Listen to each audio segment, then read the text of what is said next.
ভাবুন তো, একটা শিশু যার জন্মের খবর জানলে তাকে হত্যা করার আদেশ আগেই দেওয়া হয়েছে। ভাবুন তো একজন মা যিনি নিজের বুকের ধনকে নদীতে ভাসিয়ে দিতে বাধ্য হন। আর ভাবুন এই শিশু একদিন দাঁড়াবে পৃথিবীর সবচেয়ে শক্তিশালী জালিম শাসকের সামনে আর বলবে, আমি আল্লাহর রাসূল, তুমি আর জুলুম করতে পারবে না। জি হ্যাঁ প্রিয় দর্শক, আজ আমরা শুনবো এমন একজন নবীর গল্প যার লাঠি সাপে পরিণত হয়, যার দোয়ায় সমুদ্র দ্বিখণ্ডিত হয়, আর যার নাম শুনলেই কেঁপে উঠত ফেরাউন। আজকের গল্প হযরত মুসা আলাইহিস সালামের জীবন কাহিনী। ভিডিও শেষ পর্যন্ত দেখবেন, কারণ এই গল্প শুধু ইতিহাস নয়, এই গল্প আমাদের ঈমান, ধৈর্য আর সাহসের শিক্ষা। মিশরের রাজপ্রাসাদে তখন গভীর রাত, চারিদিকে সোনা রূপা আর ক্ষমতার ঝলক। কিন্তু সেই রাতেই ফেরাউন এক ভয়ঙ্কর স্বপ্ন দেখল। স্বপ্নে সে দেখল বনি ইসরায়েলদের মধ্যে থেকে জন্ম নেবে এমন একজন ছেলে যার হাতে ধ্বংস হবে তার রাজত্ব। ফেরাউন কেঁপে উঠল। ডেকে পাঠানো হলো জ্যোতিষীদের, পণ্ডিত আর দরবারীদের। সবাই এক বাক্যে বলল, হে ফেরাউন, বনি ইসরায়েলদের ঘরে জন্ম নেবে এক পুত্র সন্তান, সেই হবে তোমার পতনের কারণ। ফেরাউনের চোখে তখন রক্ত। সে আদেশ দিল, আজ থেকে বনি ইসরায়েলদের ঘরে জন্ম নেওয়া প্রতিটি ছেলে সন্তানকে হত্যা করা হবে। মিশর রক্তে ভেসে গেল। ঠিক সেই ভয়ানক সময়ে বনি ইসরায়েলদের এক ঘরে জন্ম নিল এক পুত্র। মা তাকিয়ে রইলেন শিশুটার মুখের দিক। এই মুখ কি আর তিনি রাখতে পারবেন? চারিদিকে শূন্য, কান্না আর মৃত্যু। ঠিক তখনই আল্লাহ তাআলা সেই মায়ের অন্তরে ওহী পাঠালেন, তুমি আমাকে দুধ পান করাও, ভয় পেলে তাকে নদীতে ভাসিয়ে দাও, আমি তাকে তোমার কাছে ফিরিয়ে দেব। একজন মায়ের জন্য এর চেয়ে কঠিন আদেশ আর কি হতে পারে? তবুও ঈমানের শক্তিতে তিনি শিশুটিকে রাখলেন একটি বাক্সে আর ভাসিয়ে দিলেন নাইল নদীতে। নদীর স্রোত বয়ে চলল। নদীর স্রোত বাক্সটিকে নিয়ে গেল ঠিক সেই এক জায়গায় যেখানে কেউ কল্পনাও করতে পারবে না, ফেরাউনের প্রাসাদ। ফেরাউনের স্ত্রী আসিয়া রাদিয়াল্লাহু তাআলা আনহা নদীর ধারে শিশুটাকে দেখে থমকে গেলেন। শিশুটার মুখে এমন এক নূর ছিল যা দেখেই তার হৃদয় গলে গেল। তিনি বললেন, এই শিশুটিকে হত্যা করবে না, হয়তো সে আমাদের উপকারে আসবে। এভাবে ফেরাউনের নিজের ঘরেই বড় হতে লাগলো তার সবচেয়ে বড় শত্রু হযরত মুসা আলাইহিস সালাম। মহান আল্লাহ তাআলার কুদরত দেখুন, মুসা আলাইহিস সালাম কোনো ধাত্রীকে দুধ খাচ্ছিলেন না। সবাই অবাক। ঠিক তখনই তার বোন এসে বললেন, আমি কি এমন একজনকে দেখব যিনি এই শিশুটিকে ভালো যত্নে রাখতে পারবেন? এইভাবেই আল্লাহ তাআলা মুসা আলাইহিস সালামকে তার নিজের মায়ের কাছে ফিরিয়ে দিলেন। মহান আল্লাহ তাআলার ওয়াদা সত্য। বড় হয়ে হযরত মুসা আলাইহিস সালাম একদিন দেখলেন এক মিশরীয় সৈন্য বনি ইসরায়েলদের একজনকে নির্যাতন করছে।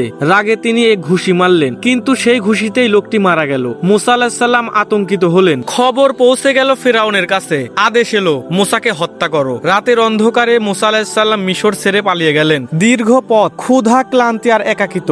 মায়ানে পৌঁছে তিনি দুই নারীর পশুকে পানি পান করালেন। এই ঘটনা পৌঁছালেন নবী শুআয়ব আলাইহিস সালামের কাছে। তিনি মুসা আলাইহিস সালামকে আশ্রয় দিলেন, এমনকি এক কন্যার সঙ্গে বিবাহ দিলেন। এখানেই মুসা আলাইহিস সালামের জীবনের নতুন অধ্যায় শুরু হলো।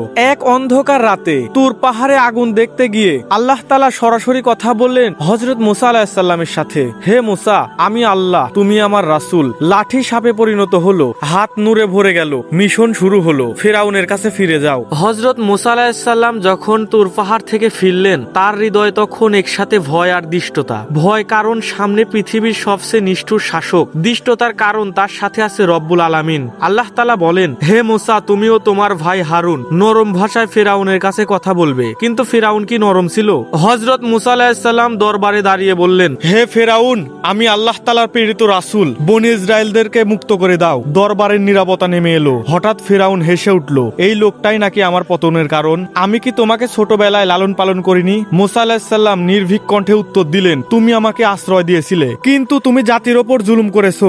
হযরত মুসা আলাইহিস সালাম বললেন, আমি আল্লাহ তাআলার পক্ষ থেকে নির্দেশ নিয়ে এসেছি। তিনি মাটিতে লাঠি নিক্ষেপ করলেন। মুহূর্তেই লাঠি পরিণত হলো বিশাল জীবন্ত সাপে। দরবারের চিৎকার আর আতঙ্ক। কিন্তু ফেরাউন ঠান্ডা গলায় বললেন, এ তো জাদু, আমার জাদুকররা তো এর চেয়েও বড় জাদু দেখাতে পারবে। নির্ধারিত দিনে ময়দানে জড়ো হলো হাজার হাজার মানুষ। ফেরাউনের জাদুকররা প্রস্তুত। তারা দড়ি ও লাঠি ছুড়ল, সবগুলোই সাপের মতো নড়তে লাগলো। মানুষ ভয় কেঁপে উঠল। কিন্তু তখন হযরত মুসা আলাইহিস সালাম আল্লাহ তাআলার আদেশে নিজের লাঠি নিক্ষেপ করলেন। সেই সাপ সব জাদু গ্রাস করে ফেললো। জাদুকররা বুঝে গেল, বরং এটা জাদু নয়, এটা হচ্ছে আল্লাহ তাআলার কুদরত। তারা সাথে সাথে সেজদায় লুটিয়ে পড়ল।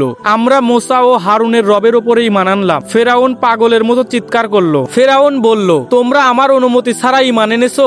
আমি তোমাদের হাত পা বিপরীত দিক থেকে কেটে ফেলবো। কিন্তু জাদুকর পয়গম্বররা বলল, তুমি যা ইচ্ছা তাই করো, আমরা আল্লাহ তাআলাকে ছেড়ে যাব না। ইতিহাসে তারা হয়ে গেলেন শহীদ ইমানদার। ফেরাউন তবুও ঈমান আনলো না। আল্লাহ পাঠালেন ভয়ঙ্কর বন্যা, পঙ্গপাল, উকুন, ব্যাঙ, রক্তে পরিণত পানি। প্রতিবার ফেরাউন বলতো, হে মুসা দোয়া করো, আমি মুক্তি দিয়ে ঈমান আনবো। আযাব সরে গেলে সে আবার প্রতিশ্রুতি ভেঙে ফেলতো। শেষ পর্যন্ত আল্লাহ তাআলা আদেশ দিলেন, রাতে বনী ইসরায়েলদেরকে নিয়ে বের হয়ে যাও। ফেরাউনের সেনাবাহিনী ধাওয়া করলো। সামনে বিশাল সমুদ্র, পেছনে শত্রু বাহিনী। লোকেরা চিৎকার করলো, আমরা ধরা পড়ে গেলাম। হযরত মুসা আলাইহিস সালাম বললেন, কখনোই না, আমার সাথে আমার রব আছে। তিনি লাঠি দিয়ে সমুদ্রে আঘাত করলেন। সমুদ্র দ্বিখণ্ডিত হলো, পথ তৈরি হলো, দুই পাশে পাহাড়ের মতো পানি। বনী ইসরায়েলরা পার হলো। ফেরাউন ডুবলো আর আল্লাহ তাআলা সমুদ্র ফিরিয়ে দিলেন। ফেরাউন ডুবে যেতে যেতে বলল, আমি ঈমান আনলাম, কিন্তু তখন আর সময় ছিল না। বনী ইসরায়েলরা মুক্ত হলো, কিন্তু মুক্তি পেলেই পরীক্ষা শেষ হয় নাই। তারা বলল, হে মুসা, আমাদের জন্য একটা মূর্তি বানিয়ে দাও। হযরতে মুসা আলাইহিস সালাম কেঁদে ফেললেন। তিনি তুর পাহাড়ে গেলেন আল্লাহ তাআলার কাছ থেকে তাওরাত আনতে। পেছনে সামিরি নামের এক ব্যক্তি স্বর্ণের বাছুর বানালো। মানুষ আবার গোমরাহ হলো।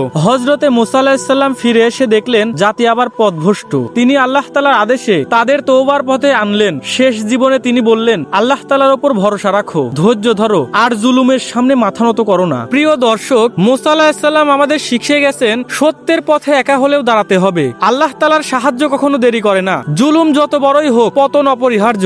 আপনি যদি এই গল্প থেকে কিছু শিখে থাকেন, তাহলে ভিডিওটি শেয়ার করুন, কারণ হয়তো আপনার শেয়ারেই কেউ ঈমানের পথে ফিরে আসবে। সমুদ্র পার হওয়ার পর, ফেরাউনের মৃত্যু দেখার পর বনী ইসরায়েলদের পরীক্ষা শেষ হয়নি। মুক্তির পর তারা শিখে নেওয়ার বদলে বারবার প্রশ্ন করত, বারবার সন্দেহ করত। আল্লাহ তাআলা তাদের জন্য আসমান থেকে মান্না ও সাওয়াল পাঠালেন। পাথরে লাঠি মারলে বের হয়ে আসতো 12টি ঝর্ণা। তবুও তারা বলতো, একই খাবার আর কতদিন, আমরা শাকসবজি চাই। হযরতে মুসা আলাইহিস সালাম আকাশের দিকে তাকিয়ে নীরবে চোখের পানি ফেললেন। তিনি বলতেন, তোমরা কি আল্লাহ তাআলার নিয়ামতকে তুচ্ছ মনে করছো? আল্লাহ তাআলা আদেশ দিলেন, পবিত্র ভূমিতে প্রবেশ করো। কিন্তু তারা বলল, ওইখানে শক্তিশালী জাতি আছে, আমরা যেতে পারবো না। শুধু দুইজন বলল, আল্লাহ তাআলার উপর ভরসা করো, আমরা জয়ী হব। কিন্তু অধিকাংশই ভয়ে পিছিয়ে গেল। আল্লাহ তাআলা তখন আদেশ দিলেন, তোমরা 40 বছর মরুভূমিতে ঘুরে বেড়াও। হযরতে মুসা আলাইহিস সালাম নীরবে মাথা নত করলেন। জীবনের শেষ প্রান্তে এসে মুসা আলাইহিস সালাম আল্লাহ তাআলার কাছে দোয়া করলেন, হে আমার রব, আমাকে পবিত্র ভূমির কাছাকাছি পৌঁছে দাও, যেন আমি দূর থেকে হলেও দেখতে পাই। আল্লাহ তার দোয়া কবুল করলেন। একদিন নির্জন প্রান্তে হযরতে মুসা আলাইহিস সালাম থামলেন। তার হৃদয় ছিল শান্ত। তিনি জানতেন দায়িত্ব শেষ হয়ে গেছে। সেখানেই তিনি ইন্তেকাল করলেন। কোন রাজপ্রাসাদ নয়, কোন সোনা নয়, বরং এক নবীর জন্য সবচেয়ে সুন্দর বিদায়। প্রিয় দর্শক, হযরতে মুসা আলাইহিস সালাম আমাদের শিখিয়ে গেছেন সত্যের পথে হাঁটা সহজ নয়। আল্লাহ তাআলার উপর ভরসা করলেই পথ খুলে যায়। জুলুম যত শক্তিশালী হোক না কেন, শেষ পর্যন্ত সে হার মানবেই। আর ঈমান থাকলে সমুদ্র পথ ছেড়ে দেয়। আজ যদি আপনার জীবন কোন সমুদ্রের সামনে এসে দাঁড়ায়, মনে রাখবেন আল্লাহ তাআলা আছেন, পথ তৈরি হবেই। প্রিয় বন্ধুরা, আমি আপনাদেরকে আবারও বলতেছি, ভিডিওটি যদি আপনাদের হৃদয় ছুঁয়ে যায়, তাহলে একটি লাইক দিন, এই গল্প শেয়ার করুন, আর এমন আরো ঈমান জাগানো গল্প পেতে চ্যানেলটি সাবস্ক্রাইব করুন। পাশে থাকা বেল আইকনটি ক্লিক করুন, কারণ একটা গল্প, একটা শেয়ার কারো পুরো জীবন বদলে দিতে পারে। হে আল্লাহ, আমাদেরকে হযরত মুসা আলাইহিস সালামের মতো সত্যের পক্ষে অটল থাকার তৌফিক দিন। আমিন। সবাই ভালো থাকবেন, সুস্থ থাকবেন। কথা হচ্ছে পরবর্তী কোনো ভিডিওতে। আল্লাহ হাফেজ।